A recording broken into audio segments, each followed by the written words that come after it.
Welcome to another Straight Up Tuesday tip. I'm 𝗤𝘃𝗀𝗀𝘁, licensed agent with Second City Real Estate. With me as always is Mark Ainley, founder and owner of GC Realty. And with us again, back-to-back weeks here, we got Matt 𝗬𝘁𝗀𝗀𝗀 from 𝗦𝗃𝗃𝗀𝗀𝗀 Remodeling. Matt, welcome back to the show. Thank you guys. We're excited to have you. All right, so for those who didn't listen, our last Tuesday tip, Matt was on. He talked about walking through investors through just the proposal process, when they should be reaching out to a GC, things they should be prepared for, questions they should ask, and just the way that he would walk someone through that. In today's Tuesday tip, we're going to go from the proposal has been signed, right? Let's say it's a 4-week job. Talk us through what happens. They've signed the proposal. Walk us through from that moment to job completion and final lien waiver. Okay.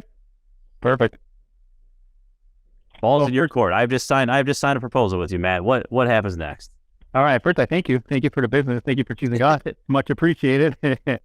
So from this point is what we do as a general contractor. We accept a deposit of 25%, which would be at the start of the project. And then from the rest of the project, it's going to be like a draw process.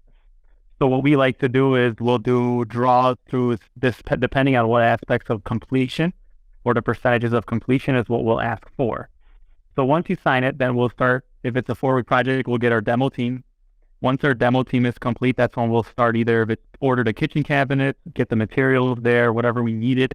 And most of the time it's going to be bathroom, kitchen, flooring, painting, et cetera of that sort. So what I like to do is I like to order material all in bulk, just so it helps prevent from any shortages of material and make sure I have everything at the office, just so all my guys are ready to go in all times. Before we go any further, how much is too much to give a contractor up front? I feel there's two scenarios. There's sometimes the homeowner might buy the materials, you might buy the materials, but sometimes I see people like, oh yeah, they maybe give 100% up front or 75%. What's the best practice for a landlord to make sure that, because obviously everyone can't hire any GC, so what's a good practice for someone to do so make sure they don't get screwed by somebody or they give too much to somebody that's not going to follow through with the scope? Oh, absolutely. So what I would say, if a general contractor is providing materials and labor, 25% is great. That's more than enough. If it's somebody that provides labor only, then they should get nothing up front until there's work progress. That's what I think is fair. So once you start working, once the job is getting complete, that's how you should get paid accordingly. And that's because you as a contractor, if you're not buying material, you technically don't have any true costs. I mean, you got a little time there, but your guys, you're not paying your guys after week 1 of actually work being done, correct? Yeah. Exactly, correct. Sorry, keep going. I didn't mean to cut you off there. I just have to ask you a point. No, that's a great point. And then that's how we do it. We just make sure everybody's in scheduled. So if we have plumber, electrician, flooring, everybody to come in the same week, just so we can get everybody scheduled. So this being on schedule is going to be the most important part, just so everybody knows what to expect and everybody knows the scope of work as well. Okay. Going back to the example where the investor or the homeowners ordered materials, that could cost you, right? Because they could not be on time. It causes delays in the schedule. So what parameters do you put in place to ensure that doesn't mess up the overall job? So I always order from the beginning of the job. Once the job starts, I have all the materials in my office, and then we get them delivered depending on who's going to be at that job site. So what trades will be there. Got it. So you handle that all in-house, so it's not on anyone else. And correct. I'm assuming if they wanted to push back on it, you could just say, like, hey, here's the cost, right? It's an open book. This is what the material cost. Exactly. Cool. Okay. So talk to us about communication. Let's say this is a property they don't live in. Like, this is a true investment. Let's say they're out of state or they're not going to be around the property because they work 10 hours a day. What updates are you providing? Or what updates should someone expect from a good general contractor? Sure. As a general contractor, I like to provide all my investors and clients weekly updates. So I'll either do it on a Friday or Saturday, just give them a status, show them pictures of the whole property, and then just to let them know where we are and what we're anticipating to get done that week. Just so everybody's on the same page, and if they want to make any changes, they can make changes at that time. Okay, cool.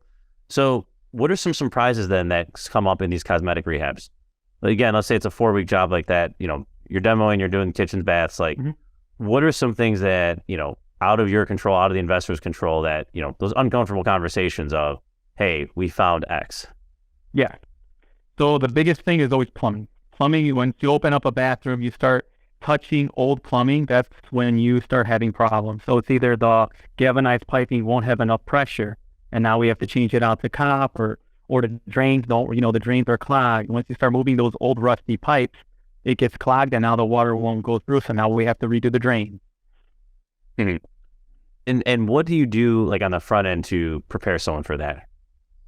I let them know, like, hey, this is an old, you're using old plumbing. This is what we can run into. Or if you see that the outlets are not grounded, they're the double, but there's no ground, that, hey, might have cloth wiring, so you might have to redo the electrical system. So it's just stuff like that. Or you test the water beforehand and say, hey, once we start opening up, I would recommend to change out the water line. Okay. No, all good stuff there, especially if the buy and hold person, right? Like if you're going to be there, like it's so much easier to do it now. Exactly. Right. I still have boilers that, man, I didn't rip out for HVAC. And I'm like, man, like I really wish I would have. Going back and doing it after the facts, like borderline impossible. Once you have no, you can't. I've had 2 people with those lead pipes where all of a sudden the color just got changed colors. I don't even know what happened to get to that point, but we took over properties, tenant moves in, and all of a sudden the water's green, and it's like all because of the old pipes. So you had to go to change out the piping when someone's living there. It's a lot more difficult than just nipping that up front. Yep, exactly. So, Matt, I want to take one step back. What do you expect out of an investor during the permit process? So let's say this is cosmetic. You just need the easy repair and replace permit. Yeah. Are you handling all that for the homeowner? Like, what is their involvement there? Yeah. So as a general contractor, I handle all the permits. I handle the permit application. I get all the licenses that I need to get if they're doing plumbing or electrical, anything of that sort. I handle all that, and I get it submitted to the city. And then if we need any inspections, I handle all that. Cool. All right. So investors, there's no expectation from the investor side there. No. Try to make it as easy as possible for everybody. There you go. Cool. All right. So let's say it's a smooth project. We're cruising along. We get to the finish line. Is there a final walkthrough then? Like, do you do final lien waivers typically? Like, just walk us through, like, how does a project close out? Sure. So what I like to do is I like to do a quality control check. I'll walk through the project just to see if there's anything that needs to be touched up, or I'll send one of my project managers to come out there to see if anything needs to be done, anything needs to be changed. And then I'll normally walk it with the homeowner. And then we'll do a final walkthrough just to see if they want to make any adjustments or anything that they don't like that we can fix. And then I'll either have them, depending on the size of the project, I'll have them sign a lien waiver or just close out the contract. Anything that pops up in that final walkthrough, like the typical punch list, like what are some common things where it's like, oh, X, Y, Z? So some of the times it'll be like some of the trim isn't caulked that we mixed or missed, or if there's a little bit of paint touch-ups that they would like to be completed. That's mostly the biggest things that we pop into. Mark, anything else? Yeah, Rehab sounds so easy. Yeah, no, it does. And that one thing I just want to point out at the end of that project, a lot of times you hear about a contractor, taking a lot of time the last 10% of the project. I always tell people that the last 10% sometimes takes as long as the first 90. But how can homeowners head off? Like, because obviously, again, everyone can't hire 𝗍𝗔𝐺𝐶. How can people that are working with other contractors or hiring other people in other parts of the city or suburbs, how can they prevent a project from dragging on in the end from getting to completion? I would say ask for status pictures. Always ask for pictures, especially if you can't make it, or make the attempt to get out there at least once a week and let the contractor know, hey, what are we looking like for this week? How long do you think until this step is done? Just to keep everybody on the same page, and then you know that the project is moving. Good stuff. Awesome.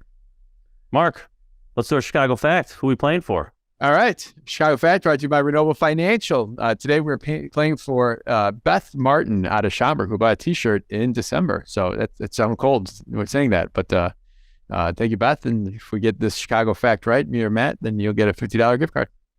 All right. So there's been some excitement around the Bears for the first time in a while, which is great. And Matt, I believe you are an Orland Park native, if I'm not mistaken. Yes. All right. So here's our question. Mark, and Matt, you'll get a shot as well. Which member of the '85 Bears defense was once a resident of Orland Park? And your options are Otis Wilson, Gary Fensick, Leslie Frazier, or Dan Hampton. Dan Hampton. Matt, you want to go with anyone? I'm going to say Leslie Frazier. Dan Hampton it is. Did you Bam, was that a guess? No, I knew that. I knew that. You know what? I love going on Wikipedia and you look at the cities and you say famous people that lived here once. And I remember seeing that. I thought I would have guessed Tinley Park if I had to recall that, but I took a stab at it. I knew I seen them down there somewhere. So Awesome. Stop doing that. That's like that's like 1 out of every 10 of our questions. I go to notable people. yeah, notable people. Scour that. I'm not going to do that. No, I don't scour it, but like I always, I guess I kind of do. All right, Beth, you got the $50 gift card brought to you by Remodel Financial. Listeners, check out our, we have on our 𝗖𝗵𝗶𝗵𝗵 meetup page. We now have over 25 different meetups that are around the suburbs and the city. We've been adding them left and right, and the word's out there that people are reaching out to us saying, please add us on there. So if you have a group, let us know. We'll add it on there. We're promoting it on places like this. We're promoting it like places on Facebook. We're promoting it on places like Bigger Pockets. I see it pop up on Bigger Pockets all the time, this page. So if you want to promote your group, if you want to grow your group, please get on there. If you're looking for groups, this is the site you have to visit. So check it out on the 𝗖𝗵𝗶𝗵𝗵 website. Matthew, thank you for coming on again. Tom, thank you as always. Listeners, we will see you Thursday. Thank you guys all.